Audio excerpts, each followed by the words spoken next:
Um feliz sábado a todos, meus queridos amigos e irmãos em Cristo. Que alegria revê-los. Isso é uma emoção muito grande. Quando eu estava saindo de casa, a minha esposa me disse assim: meu amor, leve à Igreja Central de Curitiba um forte abraço. Vocês devem conhecer minha esposa, não sei, alguns conhecem, professora Ellen Bulger Stencel. Seu pai trabalhou muito tempo neste campo. E ela disse uma coisa que eu nunca esperava que ela dissesse. Ela disse assim: eu considero a Igreja Adventista de Curitiba a minha igreja. Então eu estou transmitindo o que ela me disse para vocês. Vocês fizeram parte fundamental na formação na vida dela. Nós estamos, como foi aqui dito, relembrando o centenário da morte dessa mensageira de Deus. E a igreja, ela tem feito esforços e tomado algumas decisões para que nós, como membros, possamos voltar nossos olhos e atenção aos conselhos e às orientações dadas por Deus para a igreja remanescente. O irmão Darcy mencionou aqui, agora há pouco, Deus concedeu por meio desta profetisa 100.000 páginas de revelação iguais a esta, 100.000 escritas somente à mão, nada mais do que isto. Amigos, estes conselhos, orientações dadas por Deus, foram dadas pensando em cada um de vocês, em você e em mim também, porque Deus olhou para você e lhe disse: no século 21, viveria um povo, uma geração de pessoas que seria tão pressionada pelo inimigo, que eles precisariam de conselhos e orientações específicas para o momento, para o dia e a hora em que nós estamos vivendo. Deus pensou em você, no seu filho, na sua filha. Deus pensou em cada um de nós e Ele proveu esse legado de orientações e conselhos. Eu estava conversando com um grupo de líderes da escola sabatina e dizia a eles duas coisas. Quem olha para os escritos de Ellen White não pode deixar de enxergar dois aspectos. Número 1, os seus escritos sempre nos conduzem para mais próximo da palavra de Deus, a Bíblia. Sempre, sempre. Número 2, os seus escritos nos conduzem para mais próximo do nosso Senhor e Salvador, Jesus Cristo, aquele que está pintado naquela tela, ali naquela parede. Esse foi o legado que esta profetisa, esta serva de Deus, deixou para você, para mim, para a nossa igreja. E é isso que eu gostaria de deixar com você na introdução da minha fala na manhã deste sábado. Foi feito aqui um convite especial, e eu queria reforçar esse convite a vocês todos, para que nesta tarde estivessem todos aqui, às 4h, para nós juntos estarmos estudando, refletindo sobre o ministério profético de Ellen White. Eu vou apresentar nesta tarde um histórico da vida dela. Vou apresentar a vocês detalhes que vocês nunca ouviram falar a respeito. Vocês verão imagens que eu vou trazer a vocês que poucas pessoas já viram a respeito da sua vida e sobretudo dos seus últimos anos de vida. E nós vamos ter, depois desta apresentação, que será um seminário, vamos ter aqui uma sessão de perguntas e respostas. O pastor já preparou um pequeno papel, onde vocês poderão escrever ali as suas dúvidas, inquietações a respeito do tema do dom profético e também da revelação dada por Deus a Ellen White. Vamos então agora ao estudo da palavra de Deus. Eu queria que você abrisse e tomasse a sua Bíblia nesse momento e abrisse a palavra de Deus no capítulo 20 do Evangelho de Lucas. Lucas capítulo 20, a partir do versículo 1. Evangelho de Lucas, capítulo 20, e o versículo 1. O tema da mensagem desta manhã é: com que autoridade? É uma pergunta. O evangelista Lucas diz assim: aconteceu que num daqueles dias, estando Jesus a ensinar o povo no templo e a evangelizar, sobrevieram os principais sacerdotes e os escribas, juntamente com os anciãos, e o arguíram nestes termos: dize-nos, com que autoridade fazes estas coisas? Ou quem te deu esta autoridade? Respondeu-lhes: também eu vos farei uma pergunta.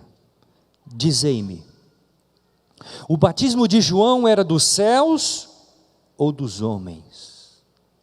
Então eles arrazoavam entre si: se dissermos do céu, ele dirá: por que não acreditastes nele?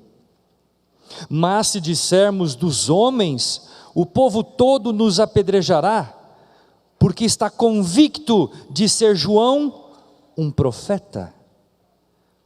Verso 7.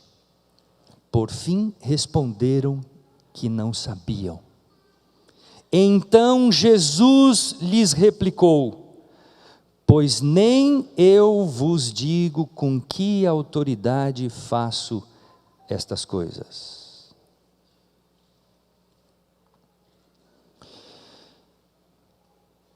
Em outubro de 1995,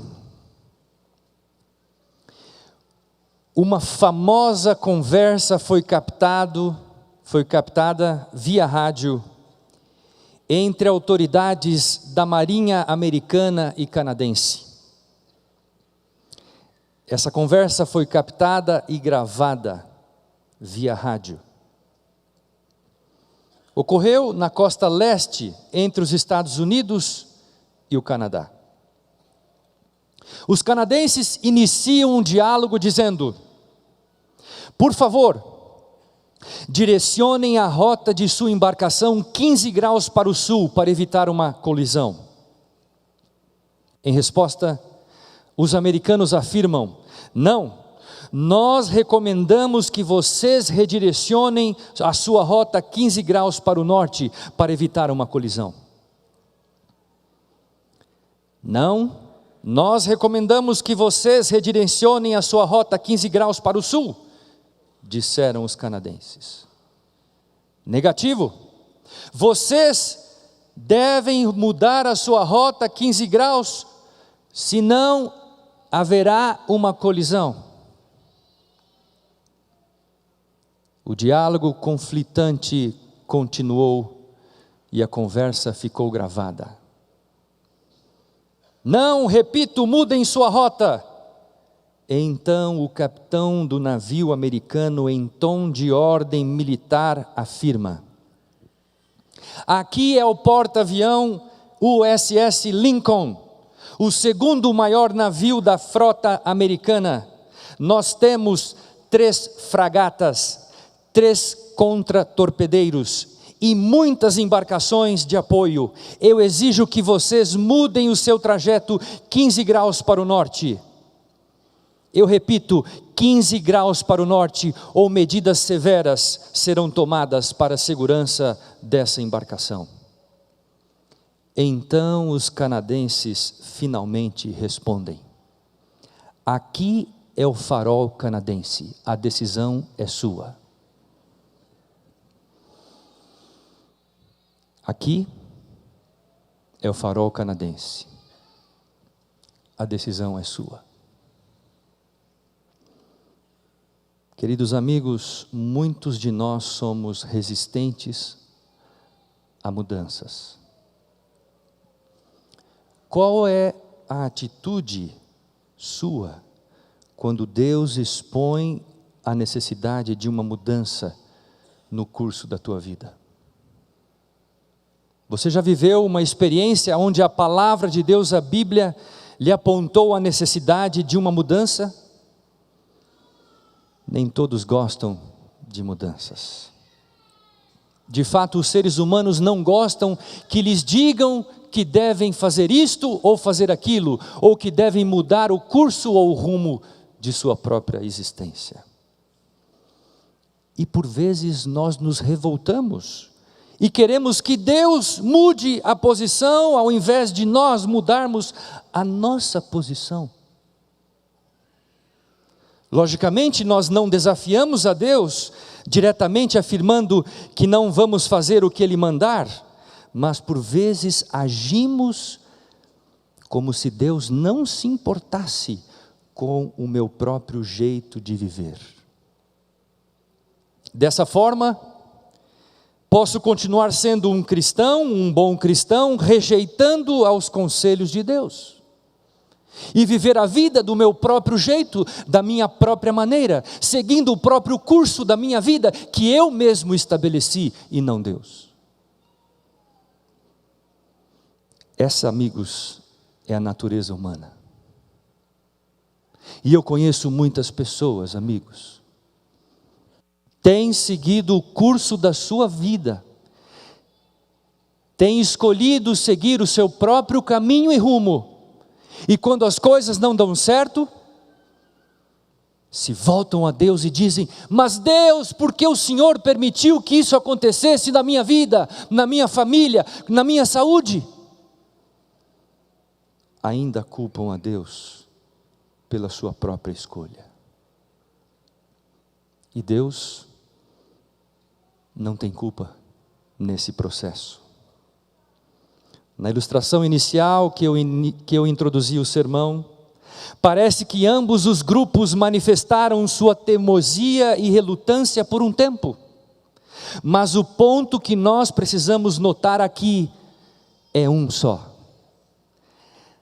O farol não se movia. O farol não podia mudar o curso 15 graus para o sul. O farol estava lá apenas para indicar o caminho e a direção. E amigos, Deus nos concedeu um grande farol. Está aqui em minhas mãos, a sua palavra. Lâmpada para os meus pés e luz para os meus caminhos. Este é o grande farol que Deus nos concedeu, amigos. Essa é a maior luz concedida pelo céu a esta igreja. E nesta manhã, queridos amigos e irmãos em Cristo, é importante destacarmos que este farol, o farol da palavra de Deus, não pode se mover. O testemunho de Jesus é fiel e verdadeiro, mas às vezes nós agimos como aquele barco americano e dizemos: não, o Senhor é quem deve mudar as suas regras, a sua rota. Mas Deus nos diz: meu filho, minha filha, eu não posso. O farol não se move, porque eu sou o Senhor, diz a Bíblia, Malaquias 3,6. Eu sou o Senhor e eu não mudo. E Hebreus 13:8 nos diz: Jesus Cristo ontem e hoje é o mesmo e o será para sempre. Ao introduzir a mensagem nesta manhã, queridos amigos, gostaria de refletir com vocês sobre algumas importantes questões relacionadas com a autoridade divina e o dom profético. E assim eu quero lhes fazer 3 perguntas. Primeira pergunta: como o dom de profecia tem sido usado para guiar esta igreja ao longo de sua história? Segunda pergunta: como o dom profético tem guiado a nossa vida, a sua vida, ao longo da sua história? Terceira pergunta: temos nós sentido e experimentado as bênçãos que o dom de profecia tem trazido à igreja remanescente? Temos nós experimentado estas bênçãos? Em muitas circunstâncias, não experimentamos as bênçãos, porque não temos aplicado alguns dos conselhos dados por Deus, através da sua palavra e da sua revelação profética. E às vezes estamos colocando em dúvida a autoridade profética de Deus. Um importante aspecto a ser destacado aqui, amigos, é o seguinte: quando Deus envia um profeta com uma mensagem, junto com esta mensagem está, em primeiro lugar, a honra de Deus; em segundo lugar, o caráter de Deus; em terceiro lugar, a expressão da vontade de Deus; e em quarto lugar, a autoridade de Deus. Por que é importante destacarmos a questão da autoridade divina no dom profético? Muitos hoje têm estabelecido um certo filtro em face à revelação da palavra de Deus. Alguns têm afirmado: pastor, esta parte da revelação é inspirada, mas esta parte não é inspirada. Isto que Ellen White disse é inspirado, mas isto não é inspirado. Por outro lado, alguns consideram o profeta apenas como um bom conselheiro. Deixe-me explicar o que eu estou dizendo. Infelizmente, alguns membros de nossa igreja, quando se referem a esta mensageira de Deus, Ellen White, têm estabelecido um certo ponto de vista a respeito do seu ministério. A consideram apenas como uma boa conselheira espiritual. Quando se fala sobre aspectos ligados ao relacionamento de vida, ou ao estilo, ou à vida devocional, tudo bem, aceitamos isso de forma tranquila. Mas quando envolve questões doutrinárias, questões de teologia, ou mesmo algum aspecto científico ou técnico que envolva o meu próprio estilo de vida, então ela não tem autoridade. Por outro lado, alguns chegam a duvidar da autoridade dos seus escritos, dizendo: mas como ela pôde falar sobre teologia se ela nunca foi uma teóloga? Como ela pôde estabelecer conceitos e princípios de saúde se ela nunca foi uma médica? Como ela falou sobre educação se ela nunca lecionou uma disciplina numa escola? Como poderia se aventurar a falar sobre assuntos ligados à psicologia se ela nunca foi uma psicóloga? Como ela pôde falar sobre música e adoração se ela nunca compôs uma música? Como ela falou sobre nutrição e estilo de vida se ela nunca foi uma nutricionista? A pergunta é: se Ellen White não possuía tais títulos, como então podemos dar crédito às suas palavras? Essa é a pergunta que alguns têm levantado. Meus queridos amigos, ela reconheceu claramente que ela foi uma mensageira do Senhor. Ou seja, apenas um instrumento usado por Deus para comunicar a vontade de Deus para esta igreja, para este povo. Ou seja, Ellen White, quando escreveu, ela não fala nada de si mesma, ou ela não fala nada daquilo que ela pensava ou imaginava a respeito da verdade. Mas ela foi apenas uma ferramenta que Deus usou para revelar a vontade de Deus para cada um de nós.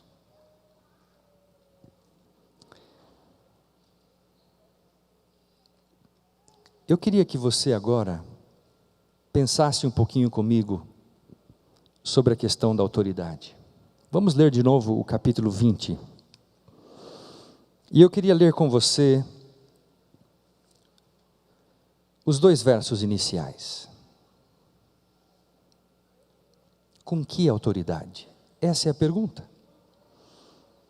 Os líderes da igreja se levantaram contra Jesus Jesus havia purificado o templo a primeira vez no início do seu ministério, agora ele volta ao templo e purifica pela segunda vez nos seus momentos finais da vida.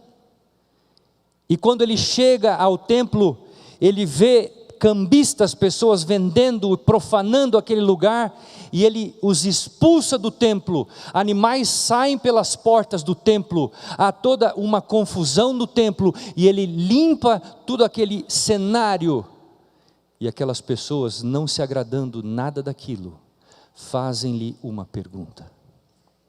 E a pergunta, como vimos no texto, é exatamente esta. Diz o relato do capítulo 20, versículo 2, diz assim: e o arguíram nestes termos, dize-nos, com que autoridade fazes estas coisas? Ou quem te deu esta autoridade? Quem te deu essa autoridade? Para o Senhor chegar aqui na nossa igreja e nos expulsar daqui? Para o Senhor ensinar tudo o que o Senhor está ensinando, para o Senhor falar tudo o que está falando, quem te deu a autoridade e o poder do que o Senhor está fazendo aqui? Os líderes questionam a Jesus, e a questão em pauta aqui, amigos, é a questão da autoridade. Eu queria fazer uma pergunta para você. Você já teve alguma vez a sua autoridade questionada? Alguém já questionou a tua autoridade? E disse para você assim: quem pensa que você é?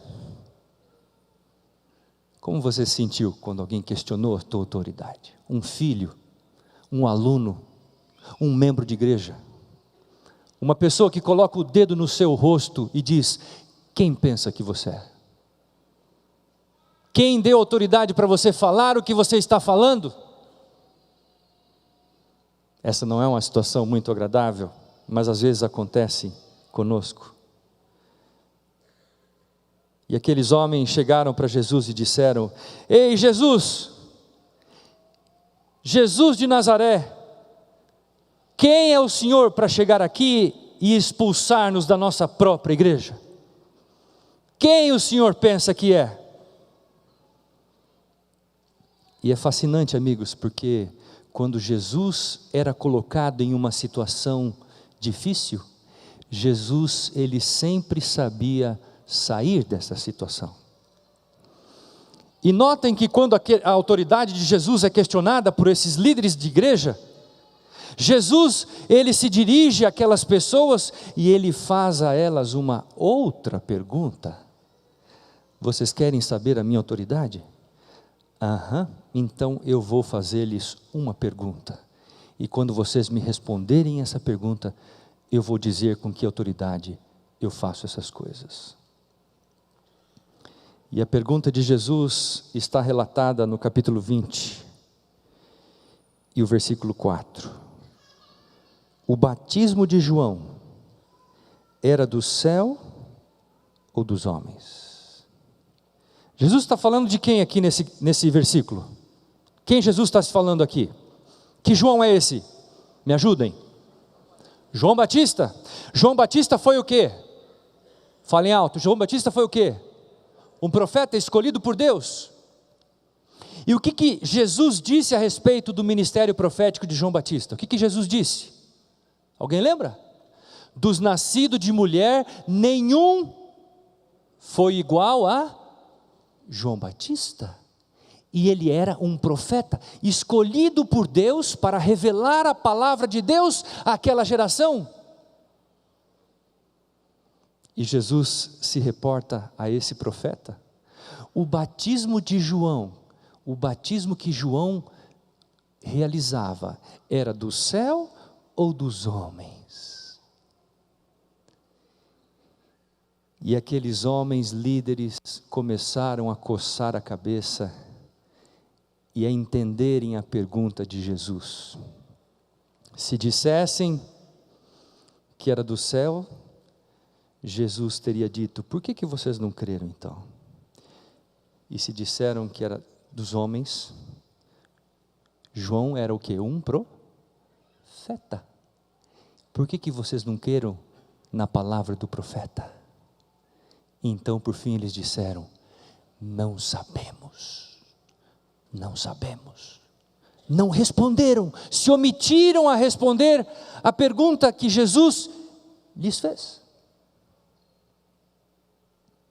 Não sabiam. Queridos, a pergunta que eu tenho a fazer é a seguinte: por que que aqueles homens se omitiram a responder a pergunta de Jesus? Por quê? Por que que aqueles homens, líderes da igreja, membros da igreja daqueles dias, disseram: não sabemos? Por quê? E se você fizer uma análise mais detida no texto, amigo, você vai entender o porquê que eles não responderam aquela pergunta. Primeiro, não responderam, porque eles não estavam dispostos a viver de acordo com a revelação dada por Deus através dos seus profetas. Não estavam. E queridos amigos, Jesus faz esta pergunta para eles, por quê? Porque Ele queria provar se aqueles homens criam na autoridade da voz profética dada por Deus aos profetas que antecederam todos aqueles indivíduos que viveram naquela época, os profetas do Antigo Testamento, até chegar a João Batista. E Jesus é claro, Jesus é muito claro. Jesus sabia de que se aqueles homens não receberam a voz de Deus por meio de um profeta, eles não receberiam a voz de Deus por meio do seu próprio Filho Jesus Cristo. Essa é a mais importante lição desse texto de Lucas 20, 1-8. Se eles não aceitaram a voz do profeta João, não aceitariam tampouco a voz do próprio Filho de Deus, Jesus Cristo, que foi o maior de todos os profetas enviados por Deus à humanidade. Queridos, se você, nesta manhã, não está disposto a aceitar a voz profética da Bíblia, a palavra de Deus, Jesus poderia estar aqui entre nós nesta manhã pregando e você teria dúvidas a respeito da sua mensagem, a respeito da sua pregação. Sabem por quê? Porque a fonte de revelação de um profeta é a mesma fonte de revelação daquele que é o nosso Senhor e Salvador Jesus Cristo. A fonte é a mesma.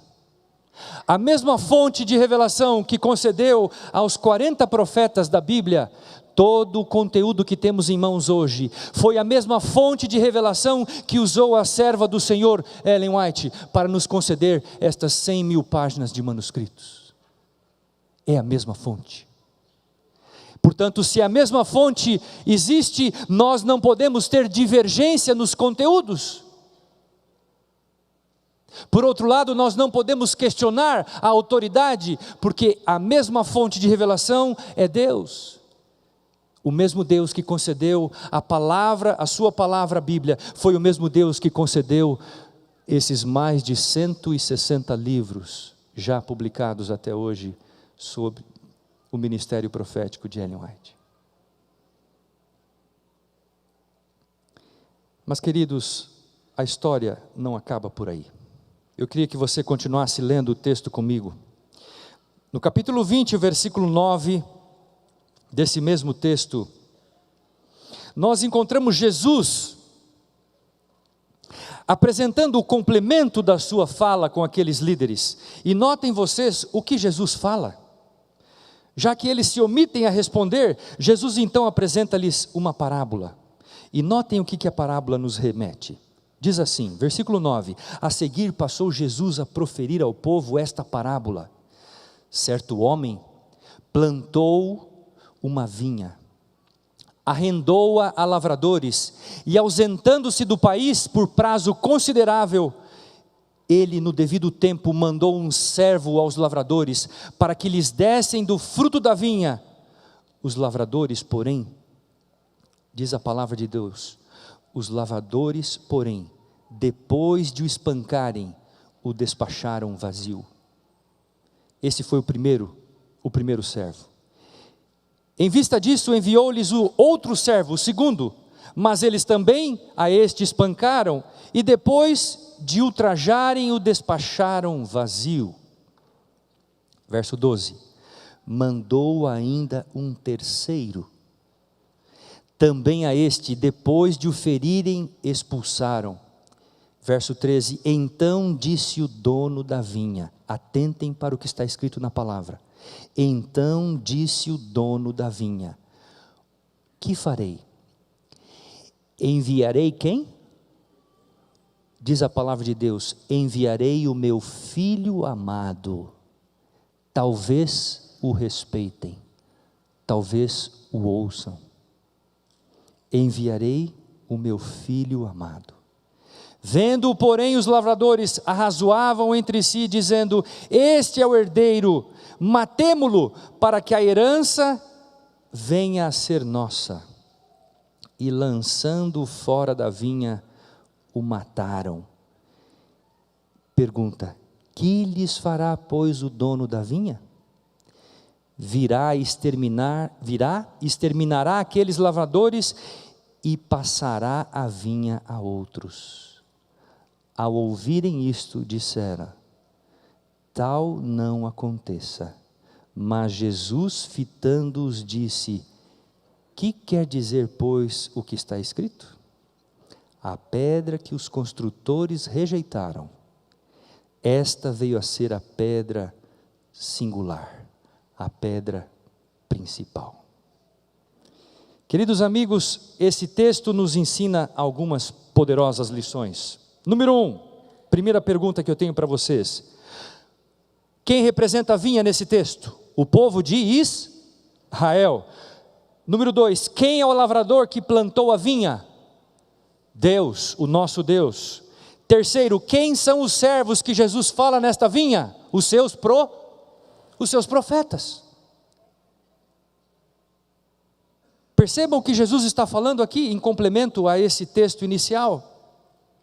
E o que acontece nesse relato? Deus, Ele planta uma vinha. Deus, Ele tem um povo. E Deus, Ele manda os seus profetas para orientar o seu povo. Mas o que o povo faz com os seus profetas? Jesus cita 3 profetas aqui. O primeiro é maltratado, ultrajado e é lançado fora. O segundo igualmente, o terceiro igualmente. E então Deus diz assim, então eu vou mandar o meu filho amado, talvez a eles o respeitem.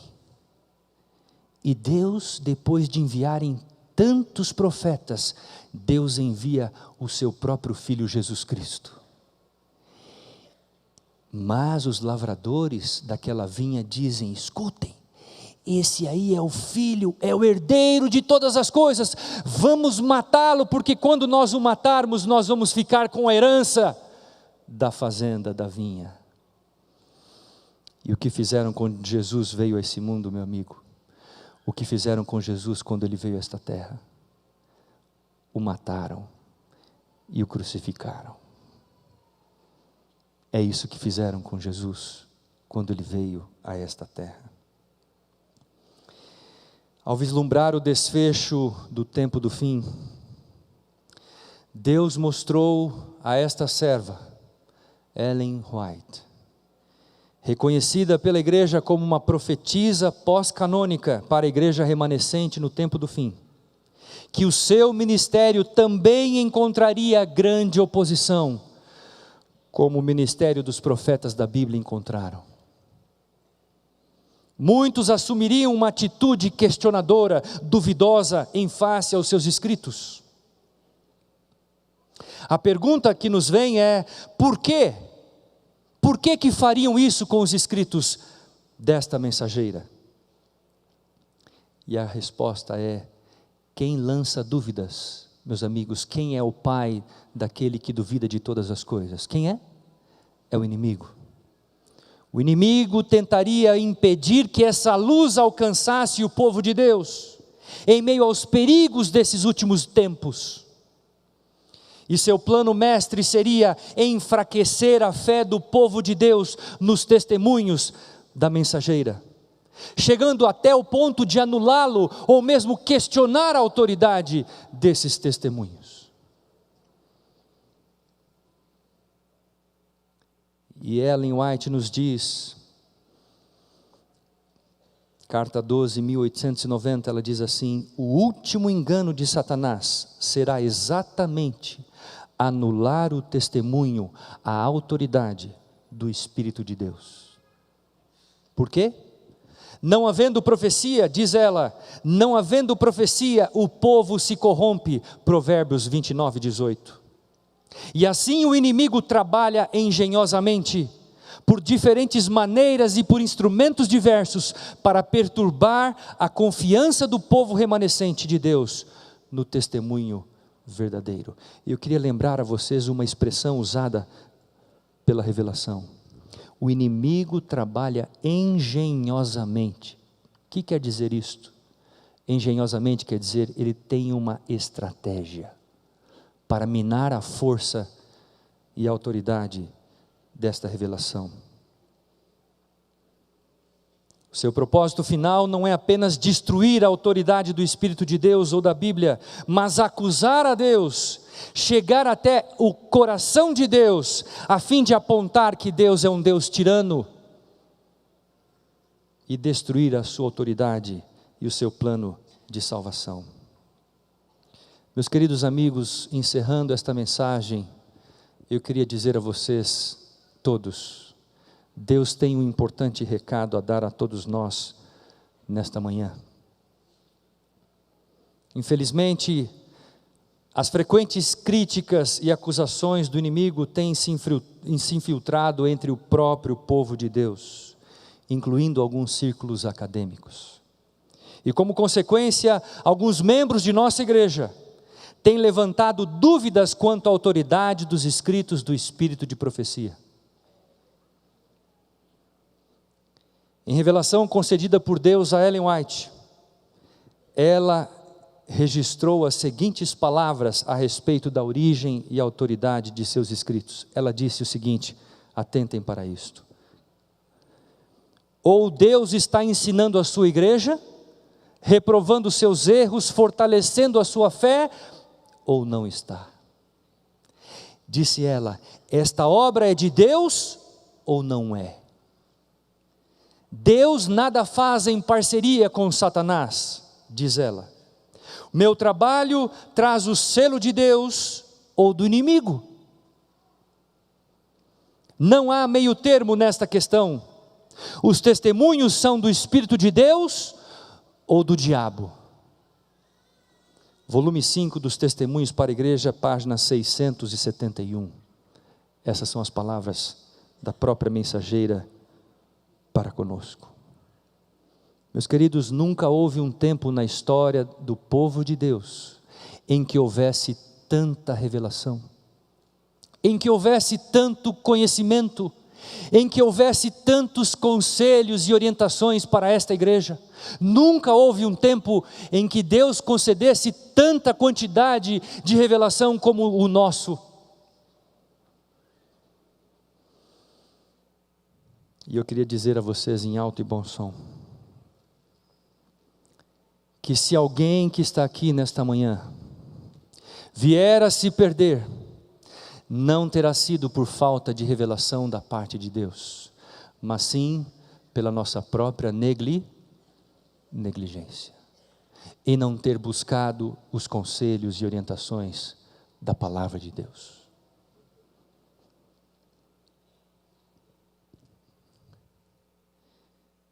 Mas infelizmente alguns ainda têm a coragem de dizer, vocês têm uma segunda Bíblia? É a Bíblia escrita por Ellen White. Alguns até chegam a falar isso, e jovens falam isso. Eu tenho visitado igrejas em todo o Brasil, e eu escuto isso por aqui e por ali. A igreja tem uma outra Bíblia, uma outra santa. E eu queria ler o que a própria serva do Senhor fala sobre esses escritos. E ela diz o seguinte, meus amigos, ela diz assim: Deus não concedeu os testemunhos à sua igreja para ser uma segunda Bíblia. Pelo contrário, diz ela, se tivessem feito da Bíblia o objeto de seus estudos com o propósito de atingir o padrão bíblico e a perfeição cristã, diz ela, não necessitaríamos dos testemunhos do Espírito de profecia.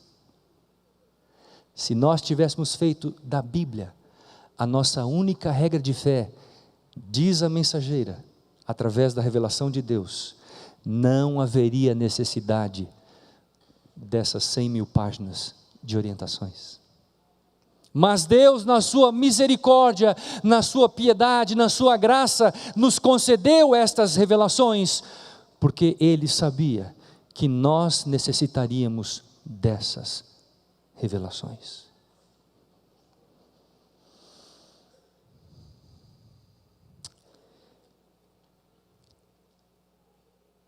A palavra de Deus nos diz, queridos, através da revelação dos escritos de Ellen White, uma coisa muito séria. Ela diz assim: se nós perdermos a credibilidade e se nós questionarmos a autoridade do dom profético, do espírito de profecia, diz ela, nós também deixaremos de crer na própria palavra de Deus, a Bíblia. E eu trago a vocês nesta manhã a história de um grande pastor da igreja adventista, seu nome Dudley Kenwright. Um homem, um brilhante pastor, 24 anos de idade, ingressou no ministério, era um exímio evangelista, um grande pregador, pregava para multidões e massas de pessoas, era um homem promissor, grandioso no púlpito. Mas esse homem foi alimentando no seu coração o espírito de orgulho, de inveja, de grandeza pessoal. E em pouco tempo ele começou a questionar algumas das doutrinas que a igreja cria na sua palavra. Questionou a questão da lei de Deus, o sábado e também a questão do santuário celestial. Logo a seguir ele começou a questionar o ministério profético de Ellen White, acusando-o de que os adventistas possuíam outra Bíblia, negava a autoridade profética dos seus escritos, dizia que as suas visões eram produto de ilusões, ou resultados de doenças nervosas, acusou ela de se enriquecer ilicitamente, enfim, fez todos os tipos de acusação contra esta serva de Deus. 15 anos depois, em 1903, esse pastor, agora um homem que havia abandonado as fileiras da igreja, ele confessou publicamente ter tomado uma decisão equivocada. E por essa razão ele tinha um espírito muito, muito desconfortável, que o incomodava continuamente. E ele disse àquelas pessoas, ex-amigos de ministério, disse: eu me alegraria muito se pudesse voltar atrás, mas eu não posso, é demasiado tarde, estou perdido para sempre, disse ele. E dirigindo-se para o seu melhor amigo, o pastor Reeves, ele completou dizendo: faça o que você quiser, mas não combata nunca esta mensagem, disse ele. No dia 16 de julho, quando Ellen White morreu, hoje à tarde eu vou mostrar isso a vocês, como aconteceu isto. No dia em que ela morreu, ela saiu da Califórnia, foi até São Francisco, de São Francisco entrou num trem, o seu caixão, e foram 8 dias de viagem até chegar à cidade de Battle Creek, no estado de Michigan. E quando lá chegou, cerca de 4.000 pessoas se aglomeraram num templo, talvez desse tamanho, cabiam 3.000 pessoas no templo. E entre esses 3.000 homens e mulheres estava o ex-pastor Dudley Kenwright, que foi até o sepultamento daquela pessoa que ele havia acusado publicamente. E o pastor Dudley Kenwright não suportou. Ele foi se aproximando cada vez mais próximo ao caixão. E quando chegou próximo ao caixão que estava ali exposto na frente da igreja, ele circundou o caixão por 2 vezes e parou e olhou para aquela que havia nos deixado e disse: aí se foi uma nobre mulher cristã. Aí se foi uma mulher usada por Deus. E ele encerrou dizendo as seguintes palavras. Ele disse: aquele que seguir suas orientações e conselhos será salvo no reino de Deus. Palavras de um crítico que havia abandonado as fileiras da verdade. Eu queria fazer uma pergunta a você nesse momento. Será que alguém que está aqui nesta manhã necessita mudar a rota de sua embarcação? Ou o curso de sua vida, para evitar uma colisão espiritual fatal?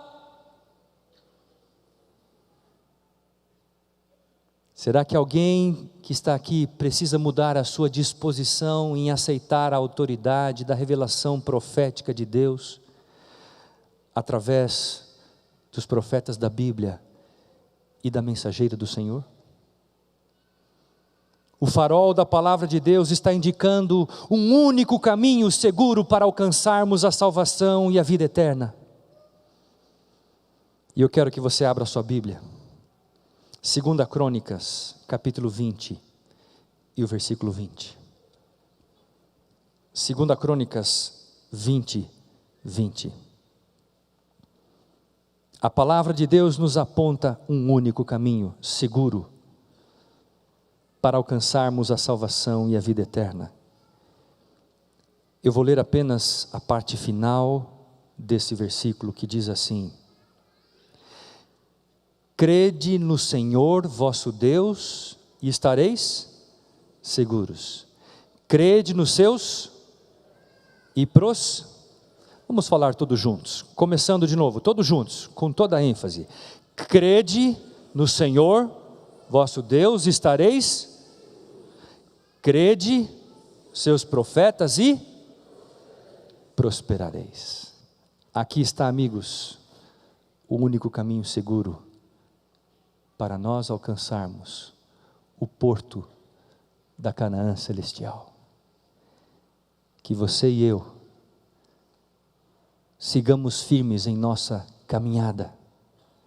Que você e eu sigamos firmes em nossa marcha, em nossa viagem rumo à Canaã celestial, seguindo sempre o farol da palavra de Deus, a Bíblia e a revelação do Espírito de profecia. Porque se nós seguirmos este caminho, em pouco tempo, aquele que há de vir virá e não tardará. E a palavra de Deus nos diz em Apocalipse 3:11, eis que venho sem, guarda o que tens para que ninguém tome a sua coroa. Que essa seja a sua e a minha experiência, é o meu desejo e a minha oração, amém.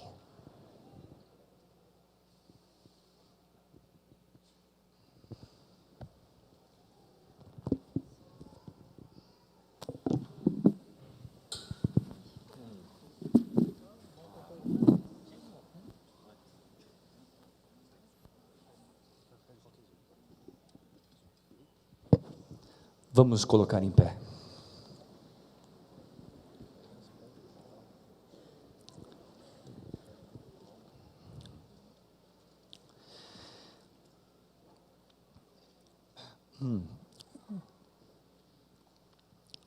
Deus eterno, aqui está a tua igreja, o teu povo. Povo escolhido a dedo, menina dos teus olhos. Esse povo, ó Deus, que tu tens um carinho, um amor todo especial. Tu escolheste este povo, ó Pai, para um propósito específico. Tens uma missão especial dada a nós. A missão profética de levar ao mundo o último convite de salvação a uma geração que está perdida em meio às trevas do pecado. Senhor, por vezes temos falhado, por vezes não temos atendido às Tuas orientações,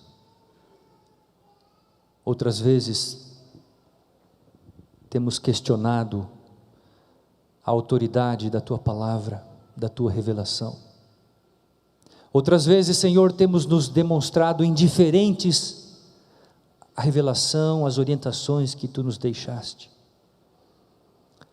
Ó Pai, por tudo isso, perdoa os nossos pecados. Nos lava com o sangue de Jesus Cristo, ó Pai.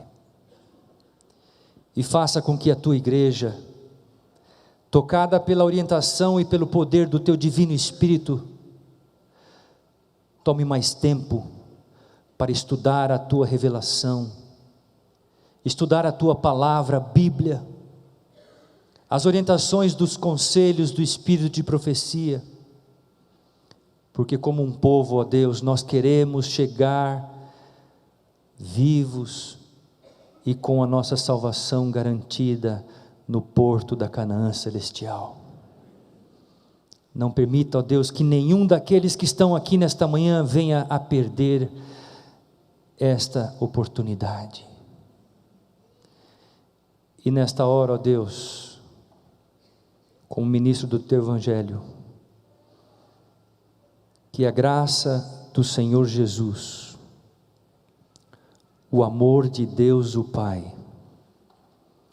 e a comunhão do Espírito Santo estejam com todos nós, agora e para todo sempre. Amém.